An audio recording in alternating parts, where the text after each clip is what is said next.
Ok, pessoal? Primeiramente, bom dia, boa tarde ou boa noite, né? Dependendo da hora que vocês estão assistindo esse vídeo. Segundamente, estamos aqui mais uma vez juntos e separados, né? Obviamente, eu na minha casa, vocês na casa de vocês, para a gente continuar o nosso estudo, né? Nesse nova modalidade aí de ensino remoto. Infelizmente, é assim que as aulas continuam durante esse ano, né? De 2020. Vamos esperar que no próximo ano a gente se reencontre novamente, ok? Então hoje, o conteúdo de hoje é o pessoal do segundo ano e hoje nós vamos falar sobre equilíbrio iônico. Equilíbrio iônico, ainda falando sobre equilíbrio químico. Só que quando a gente fala em equilíbrio iônico, é um equilíbrio químico que envolve íons em solução. Mais especificamente, o equilíbrio iônico, ele trata de reações de equilíbrio que envolvem ácidos e bases.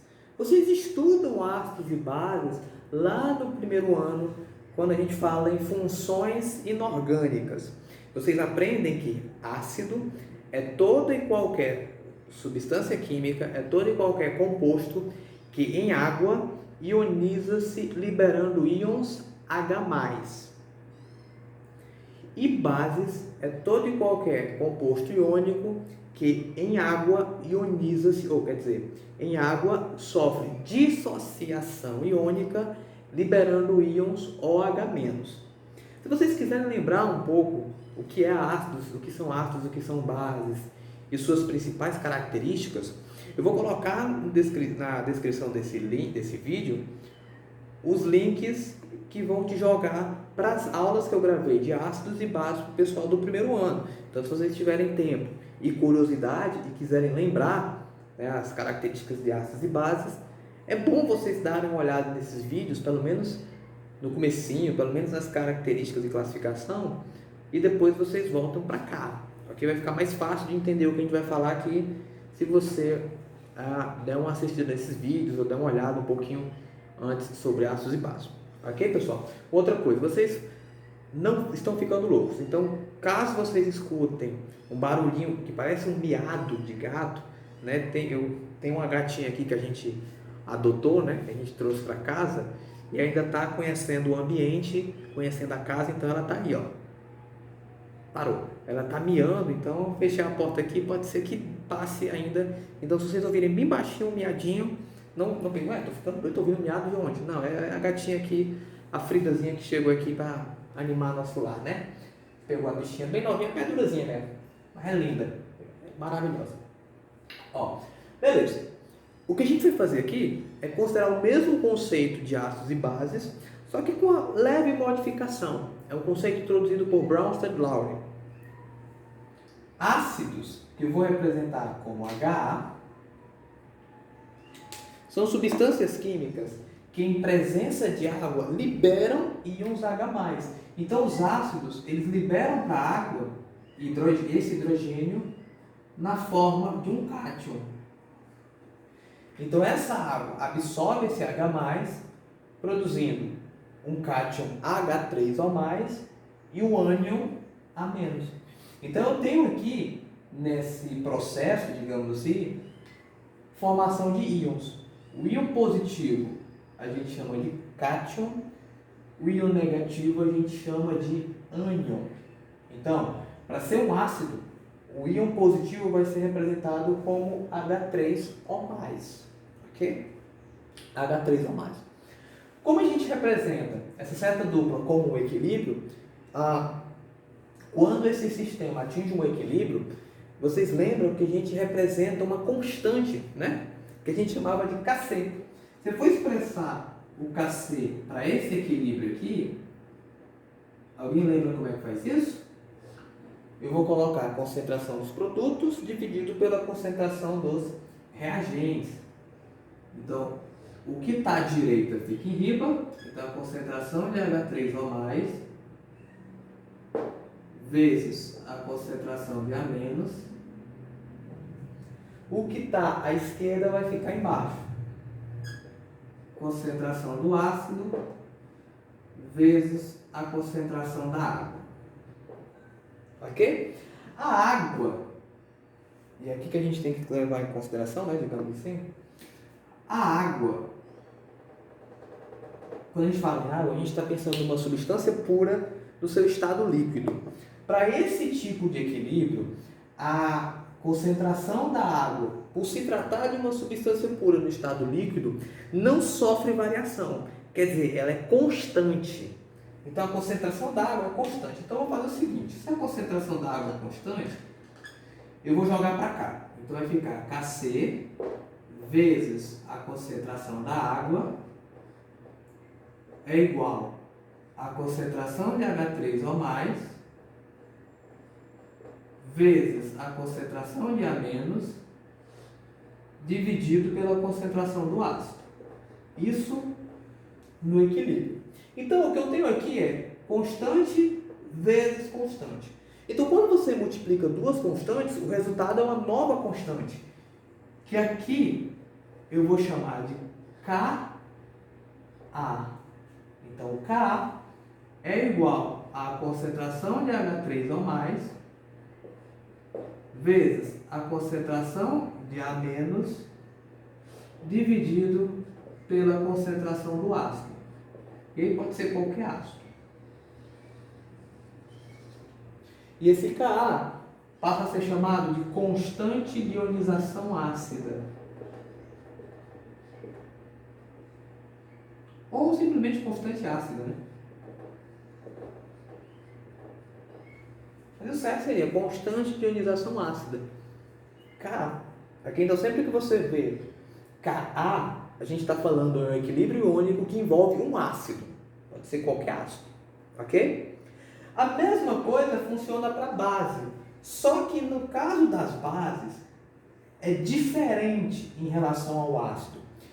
A base em água, o ácido em água, enquanto o ácido libera o H+ para a água, no caso da base, ela recebe H+ da água.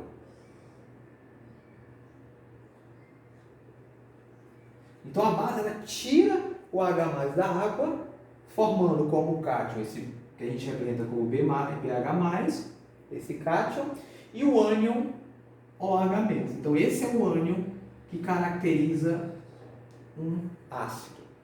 E esse, uma base. E esse é o ânion que caracteriza um ácido.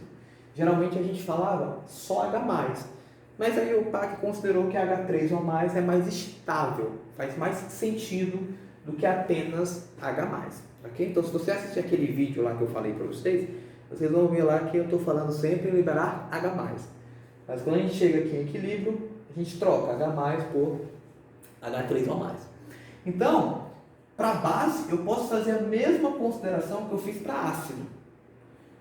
A água é uma constante, então eu já vou transformar aqui a constante, só que ao invés de chamar de Ka, eu vou chamar de Kb, porque eu estou falando de uma base. Então, Kb é igual à concentração do BH+, que é o cátion, vezes a concentração do OH-, dividido pela concentração da base. Então é assim que a gente obtém o valor da constante de dissociação básica. Ou simplesmente vamos chamar de constante básica. Fica mais fácil. O Kb. Ok? Então sempre que a gente fala em Ka, a gente está falando em constante de ionização ácida. Sempre que a gente fala em Kb, constante de dissociação básica. Esses termos, ionização e dissociação, está mais relacionado à origem dos íons. A ionização a gente usa quando a substância química não é formada por íons, que acontece nos ácidos, que são compostos moleculares, e a dissociação é quando a ionização já vem de substâncias que são formadas por íons. No caso das bases que são compostos iônicos, elas já são formadas por íons. Uma coisa que a gente pode observar é a água. Observe um detalhe.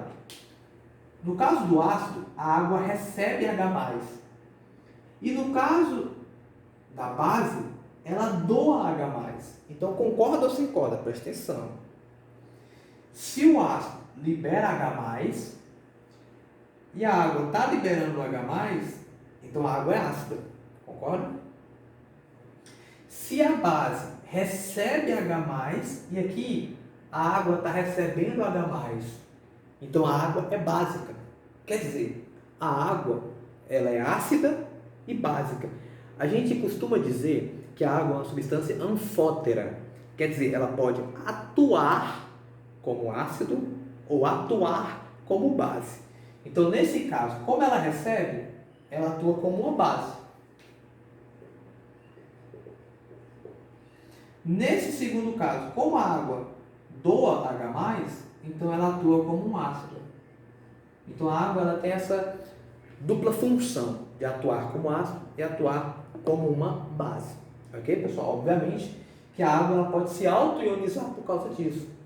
Ok? Mas aí o nosso objetivo por enquanto é apenas considerar o Ka e o Kb. Ok, pessoal? Obviamente que o equilíbrio iônico é um pouquinho mais complicado, um pouquinho mais chato, mas o objetivo dessas aulas é que vocês aprendam o básico, ok? E o básico, uma observação que a gente vai ter que fazer é em relação a tanto o Ka quanto o Kb.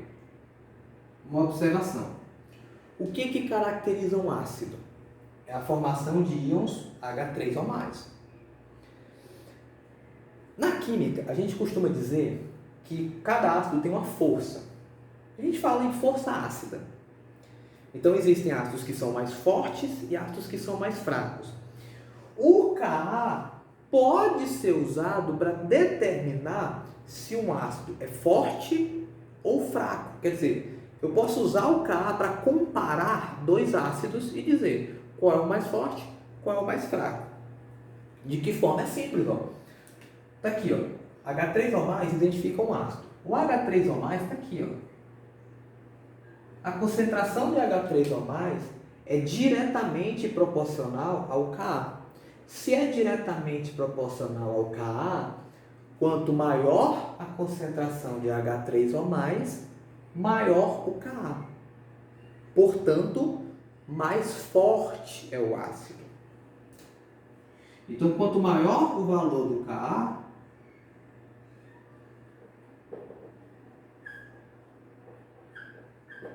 mais forte vai ser aquele ácido. Porque ele vai liberar mais H3O+. E é esse H3O+, que determina a força do ácido. Ok? Vocês vão ver lá, naquele vídeo que eu comentei para vocês, que a força ácida está diretamente relacionada à constante de ionização.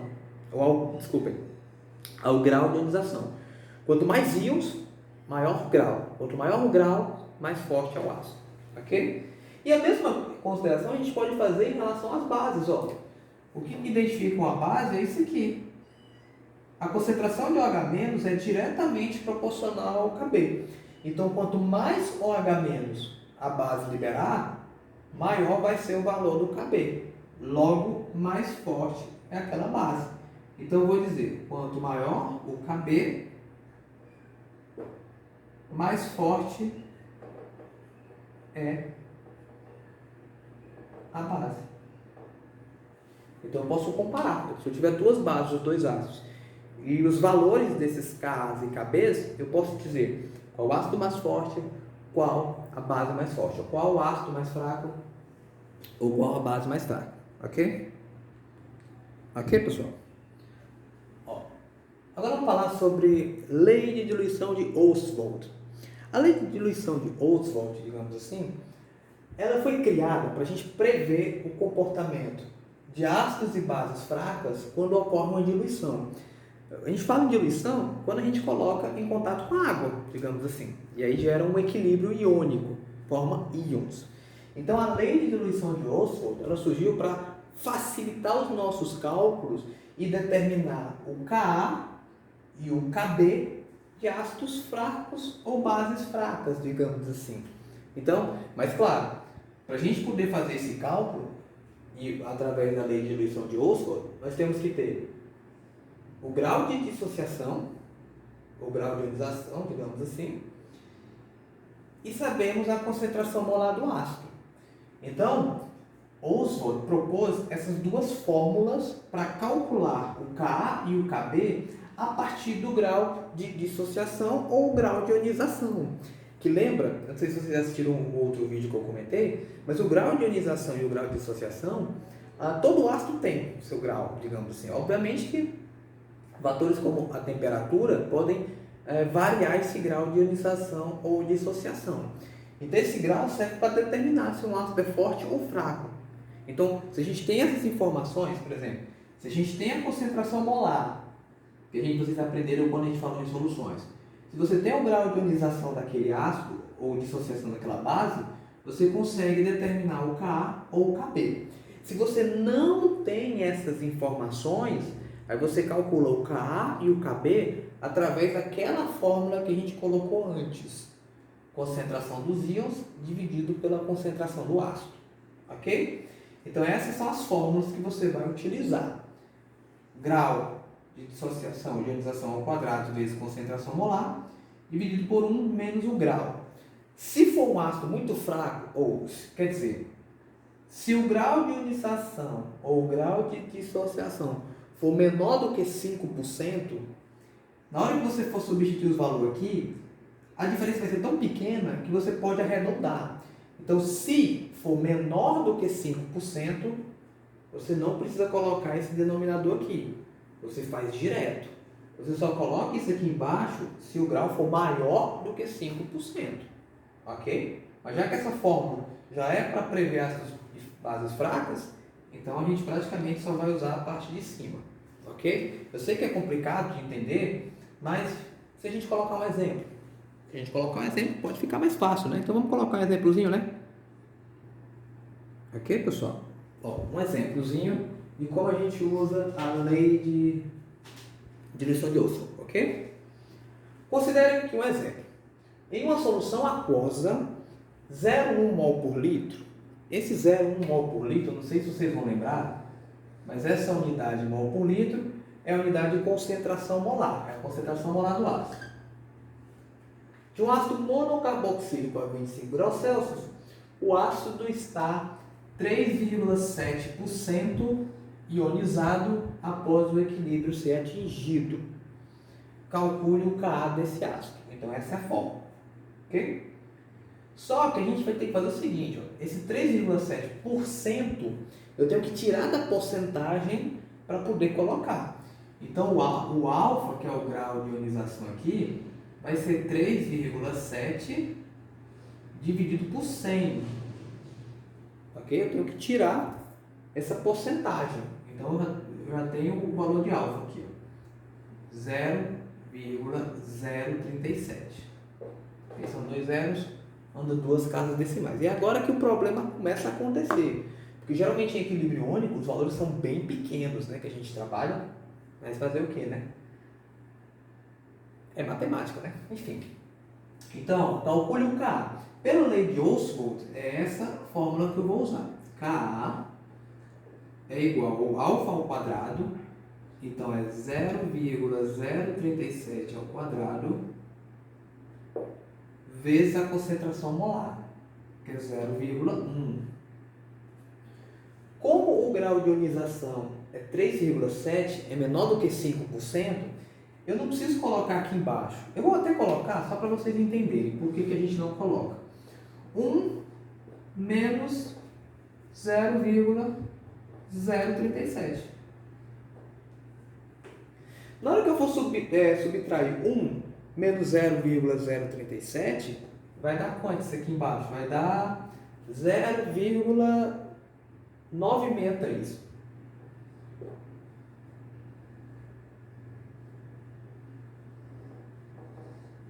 Eu posso pegar 0,963 e arredondar para 1. Eu posso arredondar para 1. E qualquer coisa sobre 1 é ele mesmo. Entendeu? Então, quando o grau de ionização for menor do que 5%, você pode colocar só a parte de cima. E aí fazer o cálculo, né? Então vai ficar assim, Ka é igual 0,037 ao quadrado vai dar 0,037 0,01369. Eu não estou fazendo de cabeça não, já fiz o cálculo, pessoal. Não vamos pensar, chica, não, calma, viu? Vezes 0,1. Como eu disse, são valores pequenos que a gente trabalha aqui. Ka, como é 0,1, eu vou acrescentar mais um zero aqui. 0,12311369. Esse é o valor do Ka, que matematicamente a gente pode aproximar para Ka é igual aproximado a 1, 2, 3, 4. 1,4 vezes 10 a menos 4. Então, esse é o Ka para esse ácido aí. 1,4 vezes 10 a menos 4.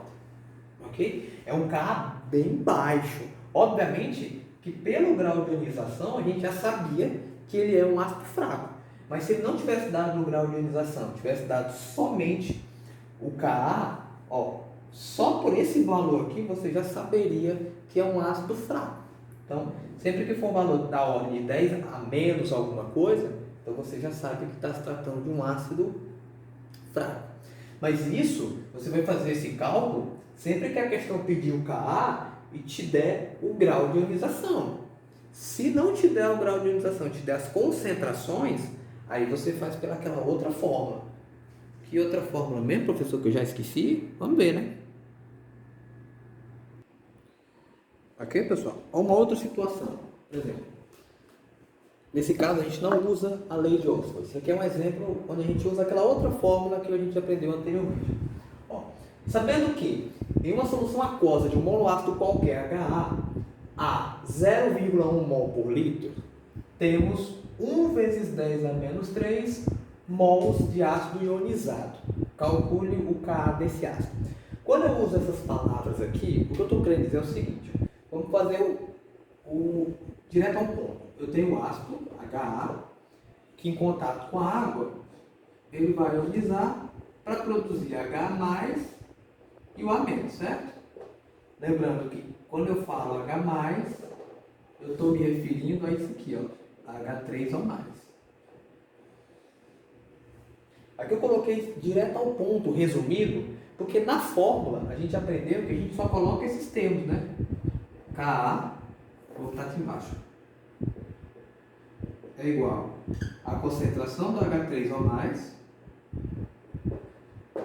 vezes a concentração do A-, dividido pela concentração do ácido. Isso aqui foi o que a gente viu anteriormente. Então, para calcular o Ka, eu só preciso desses três valores. E como é que eu vou fazer isso? É simples, ó. Uma solução aquosa de ácido a 0,1 mol por litro, eu tenho 0,1 mol por litro, temos 1 vezes 10 a menos 3 de ácido ionizado. Então, isso quer dizer que a quantidade de H+ é 1 vezes 10 a menos 3 e a quantidade de A-, 1 vezes 10 a menos 3. De onde foi que saiu esse 1 vezes 10 a menos 3? Saiu daqui, certo? Então, em teoria, 1 vezes 10 a menos 3 disso aqui se transformou em H+ e A-. Então, o que a gente geralmente faz é subtrair. Como assim subtrair? 0,1, que eu tinha inicialmente, menos o que se transformou, que é 1 vezes 10 a menos 3, que seria 0,001.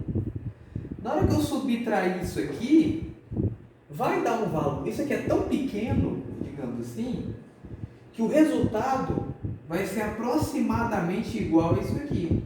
Concorda? Então, na hora que eu vou fazer esse tipo de cálculo, eu posso simplesmente usar esse valor inicial como a concentração de HA do ácido. Ok? Peraí, como eu disse, é como se eu tivesse assim, ó. Isso aqui é 10 mols, por exemplo.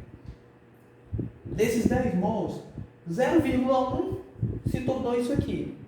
Se 0,1 se tornou isso aqui, quanto foi que sobrou? 9,9. 9,9 eu posso arredondar para 10. Entenderam? Então eu uso 10.